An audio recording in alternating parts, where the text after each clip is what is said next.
দেড় বছর পরও কর্তৃত্ববাদের ছায়া, প্রশাসনিক জড়তা আর মব সহিংসতার মধ্যে দাঁড়িয়ে বাংলাদেশের সবচেয়ে ঝুঁকিপূর্ণ নির্বাচন। ভয়, অনিশ্চয়তা আর প্রত্যাশা, এই তিন শব্দেই আজকের বাংলাদেশকে সবচেয়ে ভালোভাবে বোঝানো যায়। 12ই ফেব্রুয়ারির নির্বাচনকে সামনে রেখে প্রশ্ন একটাই, এটি কি শুধু একটি ভোট, নাকি কর্তৃত্ববাদ পতনের পর বাংলাদেশের জন্য সবচেয়ে বড় পরীক্ষা? ইতিহাসে কর্তৃত্ববাদী শাসনের পতনের পরের সময়টাই সবচেয়ে বিপজ্জনক হয়, কারণ এই সময়েই মানুষের মাঝে বেশি প্রত্যাশা কাজ করে আর রাষ্ট্র সবচেয়ে বেশি হোঁচট খায়। বাংলাদেশও তার ব্যতিক্রম নয়। গত দেড় বছরে জনমানুষের আকাঙ্ক্ষা যতটা উঁচুতে ছিল, বাস্তব প্রাপ্তি ততটাই পিছিয়ে আছে। যে স্বপ্ন তারা দেখেছিল তার বেশিরভাগই ছুঁতে পারেনি এই সরকার। ট্রান্সপারেন্সি ইন্টারন্যাশনাল বাংলাদেশ টিআইবি এই সময়টাকে বলছে স্থিতিশীলতা আর নিরপেক্ষ নির্বাচনের অগ্নি পরীক্ষা।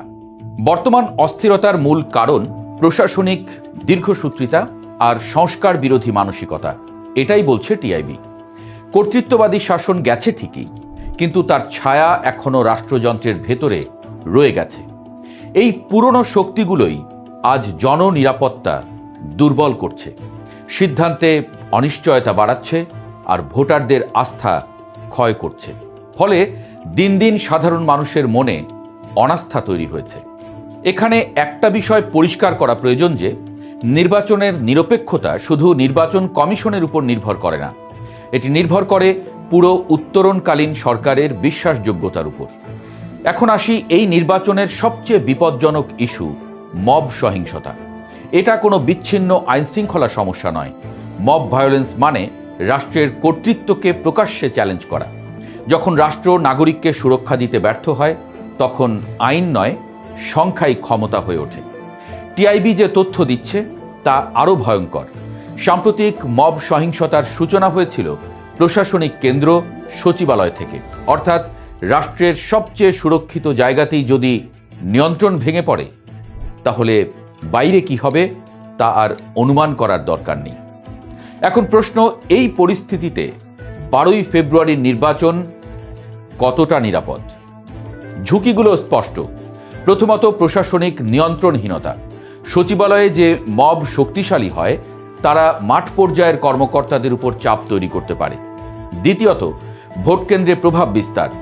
অসংগঠিত মবকে ব্যবহার করে ভোটারদের ভয় দেখানো, কেন্দ্র দখল, সবই বাস্তব আশঙ্কা। তৃতীয়ত, নির্বাচন পরবর্তী সহিংসতা। ফলাফলের পর কয়েকদিনই সবচেয়ে বিপজ্জনক সময়। এখানে সরকার বলছে সক্ষমতা আছে আর ক্ষমতা রয়েছে এই পরিস্থিতি নিয়ন্ত্রণের, কিন্তু টিআইবি বলছে সমস্যা ক্ষমতার নয়, সমস্যাটা সদিচ্ছার। জুলাই আন্দোলন ছিল একটি বড় সতর্কবার্তা। মানুষ ভেবেছিল এই আন্দোলন রাজনীতি আর আমলাতন্ত্রকে বদলাতে বাধ্য করবে, কিন্তু বাস্তবতা ভিন্ন। রাজনীতিবিদ আর আমলারা এই আন্দোলন থেকে কোনো গুণগত শিক্ষা নেয়নি। পুরনো স্বার্থ, পুরনো জোট আর আমলাতান্ত্রিক জটিলতাই এখনো সংস্কারের পথে প্রধান বাধা। ঐকমত্য কমিশন এর সংস্কার প্রস্তাবে যে আপত্তি উঠছে তা দেখেই বোঝা যায় জনস্বার্থ নয়, অগ্রাধিকার এখনো ক্ষমতার ধারাবাহিকতা। জুলাই আন্দোলনের পর আইনি পদক্ষেপের উদ্দেশ্য ছিল ন্যায় বিচার, কিন্তু বাস্তবে অনেক ক্ষেত্রেই তা প্রতিশোধের চেহারা নিয়েছে। ঢালাও মামলা, সাংবাদিকদের বিরুদ্ধে হত্যা মামলা, দীর্ঘ আটক, সব মিলিয়ে আন্তর্জাতিক মহলেও প্রশ্ন উঠছে।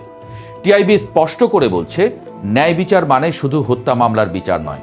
কর্তৃত্ববাদী আমলে হওয়া দুর্নীতি, অর্থ পাচার, কর ফাঁকির বিচার না হলে এই প্রক্রিয়া অসম্পূর্ণ।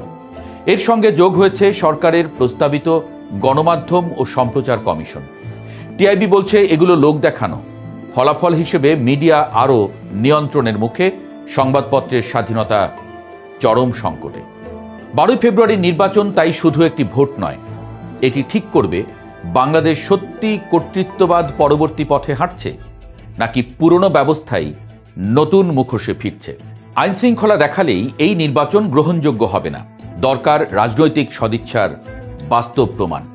মব সহিংসতা দমন, নিরপেক্ষ প্রশাসন আর ন্যায় বিচারের নামে প্রতিশোধের রাজনীতি থেকে সরে আসাই হবে আসল পরীক্ষা।